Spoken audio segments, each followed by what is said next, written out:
Shadow Hills. Well, I have another presentation to show you. This is from the Imperial Irrigation District. The Imperial Irrigation District supplies both our water and our power and is a gigantic district. It runs from here all the way down to the Mexican border. And we are all very lucky that we are in the Imperial Irrigation Districts. Their rates, if not the lowest in the state, are certainly the lowest in Southern California. And so this presentation, which is by Robert Schettler, the Chief Information Officer of the district, lays out some reasons why our power is cheaper. He talks about issues you should know about, like there's been more water allocated from the Colorado River than exists, and how the district is going to take care of that in the future. You should know why we're unlikely to have the same kind of power issues that Texas had not too long ago. And finally, what's going on with the Salton Sea, and can we ever have a solution to that? So please enjoy this video. I think you're going to enjoy it. Thank you. Can you all hear me? I'm having a little bit of difficulty sometimes hearing and being heard. So if that happens, please somebody raise their hand. I'll try to make sure my connections are okay. So let's start with, I'm going to share my screen here. So as Bob said, yes, my name is Robert Schettler. I am Public Information Officer for the Imperial Irrigation District. And I've been at the district now for a little over 20 years. And that's kind of interesting because a lot of things have happened in those 20 years, and it's been good to be a part of it. So basically, I just want to thank you all for the fact that we can be together today and talk about this. I'm delighted to go over some of this stuff. My job really for the first 10 or 15 minutes will be to try to go over some of the history and the background of the district, especially as it pertains to the energy sector. So, but what I want to first start out was, you guys are Rotarians, and if I understand it correctly, you have a motto that says service above self, and you also have one that says one profits most who serves best.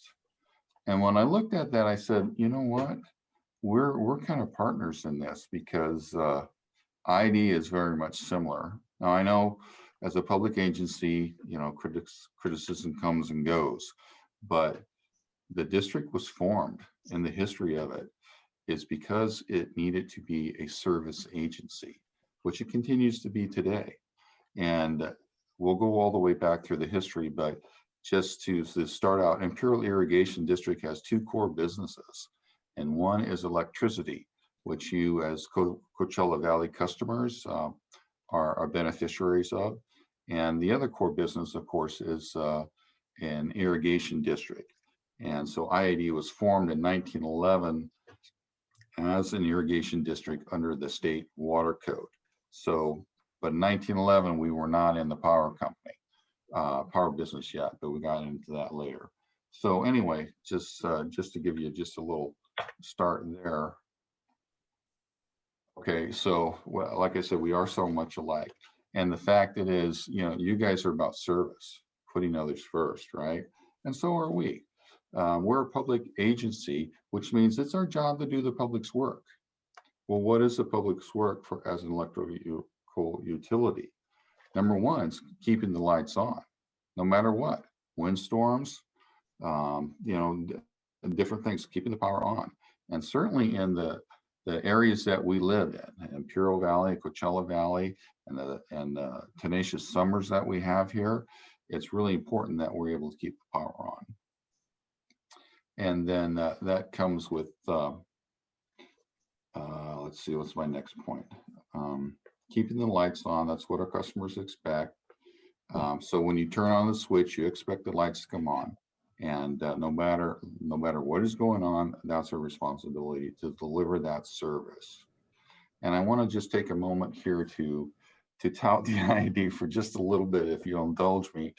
There's a lot of power agencies around the whole nation, Not all of them are public power. So what does it mean to be public power?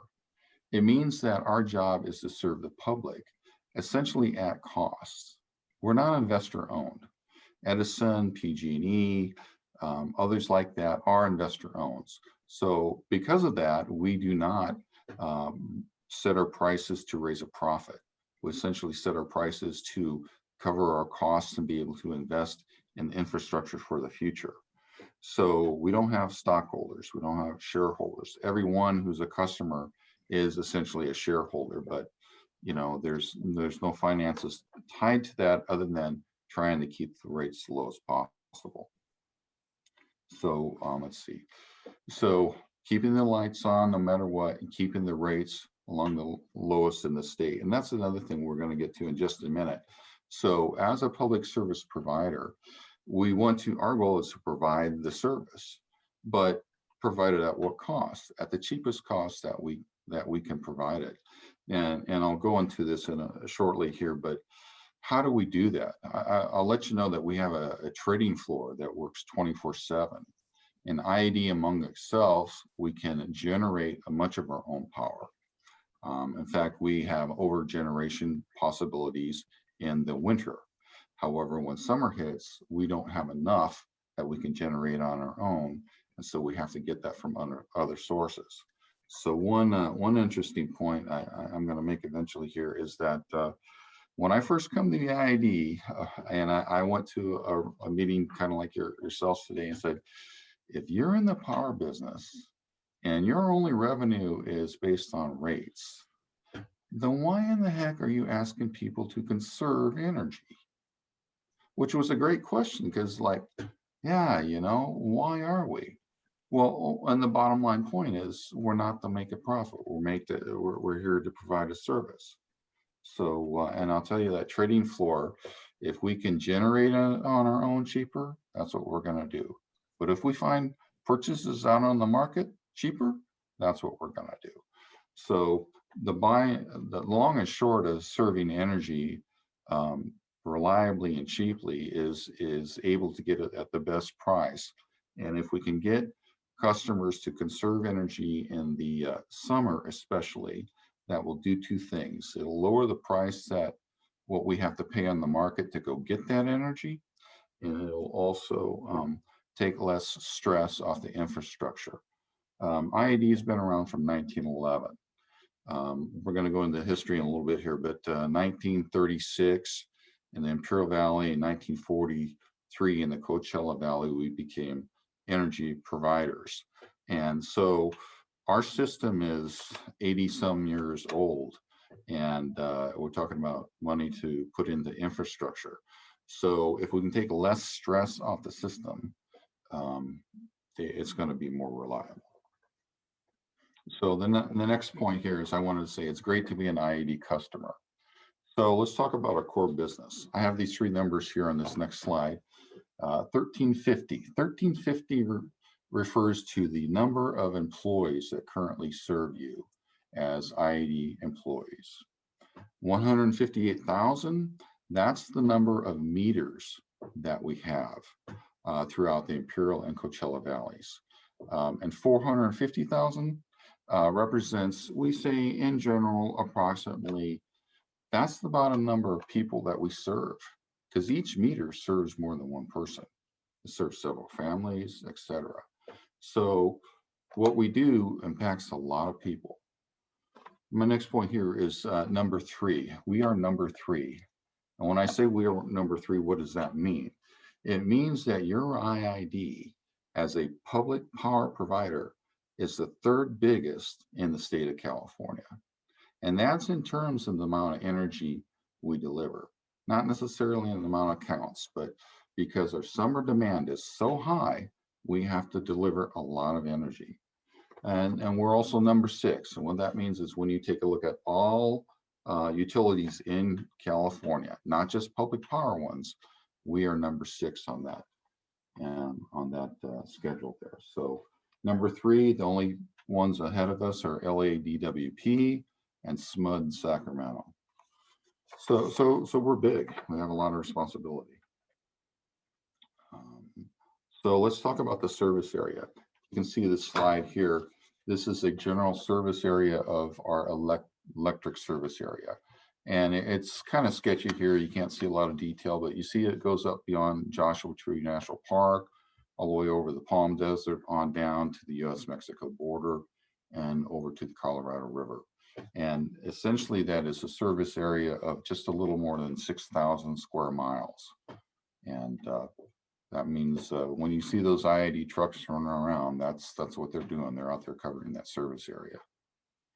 Here's a little more of a bird's eye view, if you will, of the Coachella Valley service area. I tried to zoom this in. If you can see that blue line that kind of runs down the left side, the middle, that's kind of where your dividing line is. So right before this presentation started, I talked to a couple who just came and bought in the Imperial Valley in the IID service area. Now this is all Coachella Valley, but the IID service area. And because the IID is nonprofit and it has reliability and it has low rates, people seek us out. You have realtors that are trying, customers looking around. They're saying, oh, well, if it's not IID, it's going to be Edison. And let's see what happens if it's not IID. We're going to talk about rates now. So if you look at this rate comparison, now at the top of the chart, we've got 1,000 kilowatt hours a month. And 1,000 is a little bit higher for the winter months. So winter months would average $800. But if you look over here on the red, farthest to the left, for 1,000 kilowatt hours, IID is going to charge about $124. Now, if you go far to the right, the second one to the right is SCE, which is Southern California Edison. For those same 1,000 kilowatt hours, you're up to $236 or so. So IID is a pretty good deal. And then let's look at summer. So what do we normally use in summer? Our residential, and I'm not comparing commercial right now. This is just simply residential. Residential, our customers use on average 1,700 kilowatt hours per month. That over an IID is going to cost you a little under $238 per month. But over in the Edison territory, you're getting a little bit close to 600 a month. So,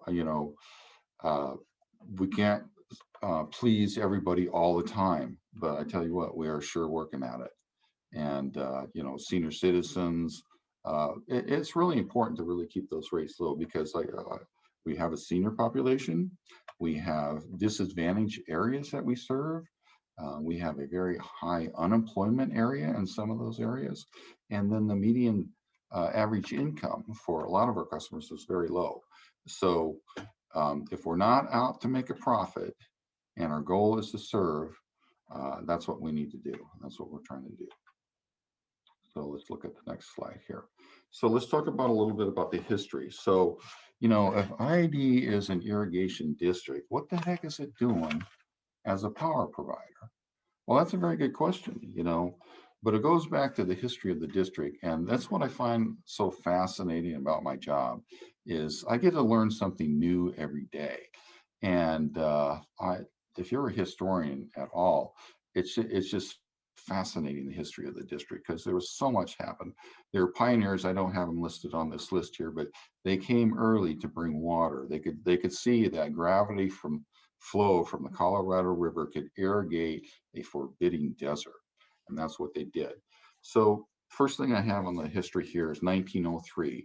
There was the first energy to the Imperial Valley by the Holton Power Company.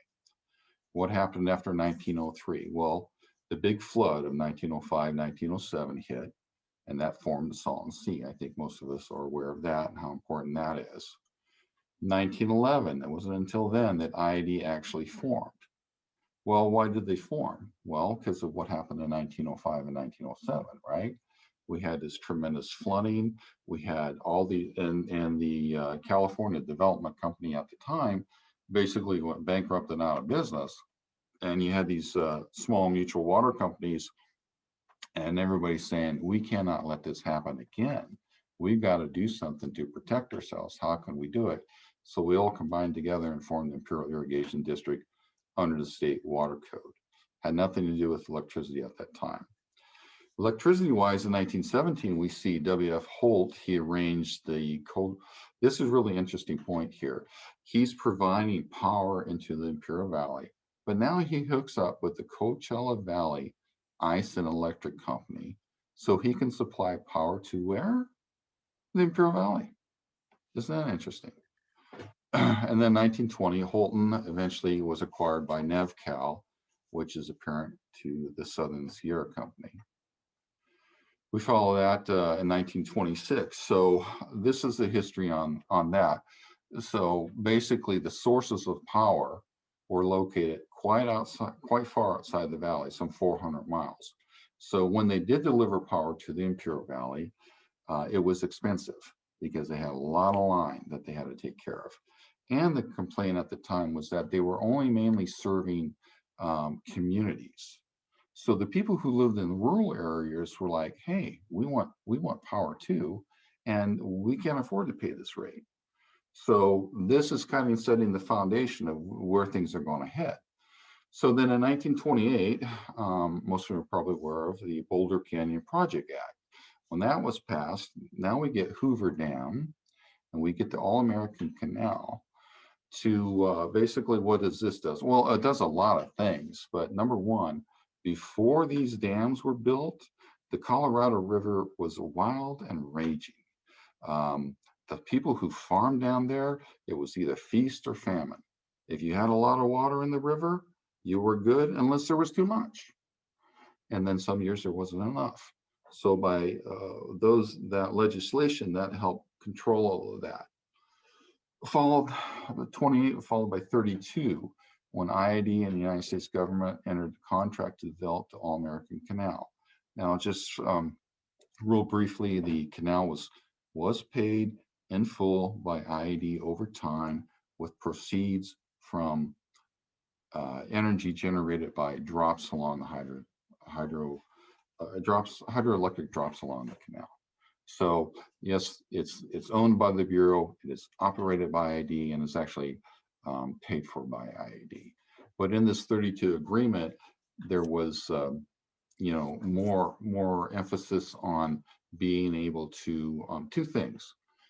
This little note I have here in blue, it gave IID the option to annex the Coachella Valley Water District, or for no canal to be developed for the Coachella Valley Water District, in which case IID would provide the water to the Coachella Valley Water District. So as you can kind of see, in a desert, having a reliable source of water is extremely important. So this became a point of contention.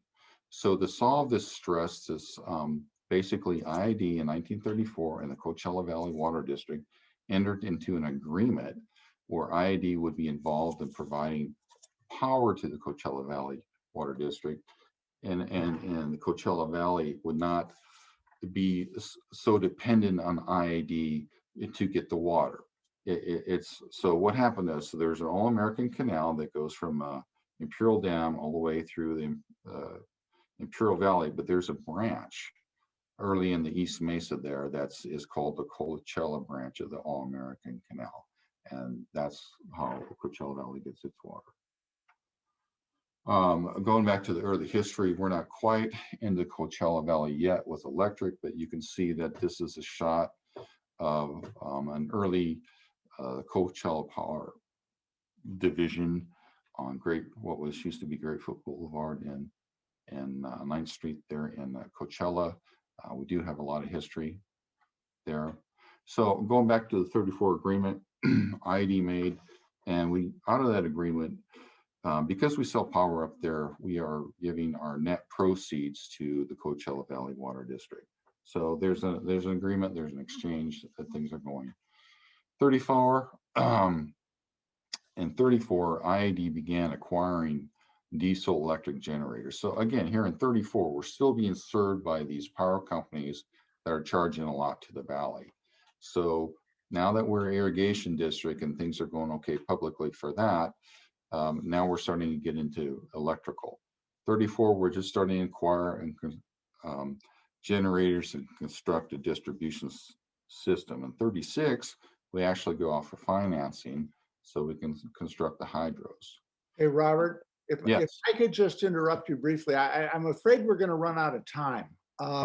We're still 80 years ago, and we want to talk about the present and the future and leave room for questions. So just to warn you.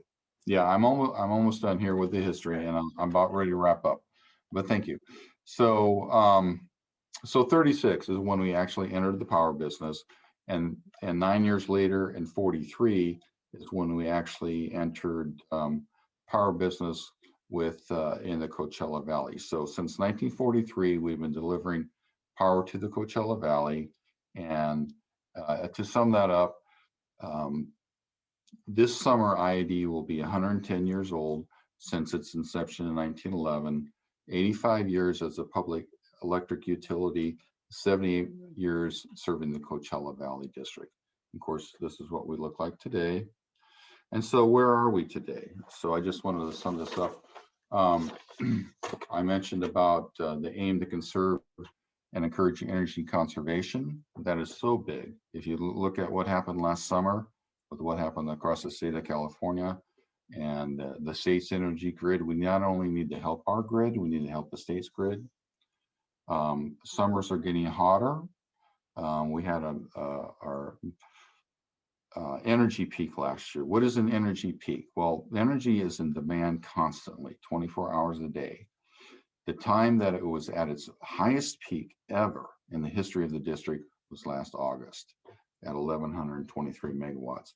And I think I also mentioned the point about, we can produce a lot of our own electricity, but we have to go buy the rest. So as those peaks go up, that's that's our challenge, is to provide the reliable rates, provide the service, and then anyway, I'm about ready to turn over to Emmanuel. If you're ready, Emmanuel, I just wanted to do, so what is our challenge? Our challenge today is to maintain the consistent state of readiness. No matter what's going on, we need to be ready. We need to be able to predict things that are coming up and be ready for changes to occur. So at that point, Emmanuel, I am ready for you to take over. Well, there it is. I hope you learned something and enjoyed it at the same time. Until next time, bye-bye.